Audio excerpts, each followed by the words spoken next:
2021 Ski-Doo Expedition Sport 600 EFI Fuel and Oil Consumption. Fuel and oil tanks on the Expedition have been topped up, and the 600 EFI engine has just completed its break-in period. Today we'll be taking the Ski-Doo on a 120-kilometer journey to measure the fuel and oil consumption. Fuel consumption is going to vary depending on riding habits and operating conditions. Today the temperature is 14 degrees Celsius below freezing. We'll be riding almost exclusively on groomed Ontario Federation of Snowmobile Clubs trails in crossing lakes. The route is a full loop, so there's no overall elevation change. On the trails, we'll be driving about 50 kilometers per hour, accelerating to 100 kilometers per hour when crossing lakes. I'll avoid using the brake, instead planning ahead and letting the sled coast to slow down when it's safe to do so. To conserve fuel, I'll also avoid using full throttle. Overall, the speeds are controlled and comfortable with the intent of maximizing fuel economy. Today's ride takes us around the Sudbury Basin, starting at the Moonlight Inn. We have direct access to the trail system using Trail 86 to the D111. We head south past Moonlight Beach, under Highway 17, over Highway 69, across McFarlane Lake, along Raft Lake.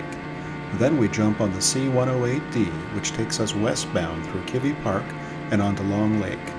Halfway across Long Lake, we turn north on the D109 all the way to Fielding Road to our first stop, the local Ski-Doo dealer, Algonquin Equipment. The good folks at Algonquin Equipment were able to repair a broken emergency stop button on my Expedition. They took care of it and had me back on the trail in minutes. My sincere thanks goes out to the crew at Algonquin Equipment for the speedy service. Having covered only 36 kilometers of the 120-kilometer journey, it's back to the D109 headed northwest through all kinds of terrain to Whitewater Lake. On the lake, liberal use of the throttle had me concentrating on the snow ahead instead of my GPS, and I missed my turn for a local Trail 31. I realized my error after only a few minutes, but when covering ground at nearly 2 kilometers per minute, a few minutes put me way off course. I decided to backtrack to the 31 instead of rerouting through the trails north of the lake. Trail 31 takes us through Azilda to the D Trail. Eastbound on the D, conditions were mixed, with some sections in exceptional condition, while others had very minimal snow. We followed the D Trail for over 30 kilometers to the town of Falconbridge before heading southwest on the 74 towards Garson. Unfortunately, the trail entering Garson from the north doesn't meet up with the trail leaving Garson to the south, so navigating some unmarked trails and sneaking through some city streets was necessary to continue on the route. Now on the familiar C Trail, we take a left on the 85 and descend to the fuel stop. We've covered 116.9 kilometers, and the sled took 18.1 liters of fuel.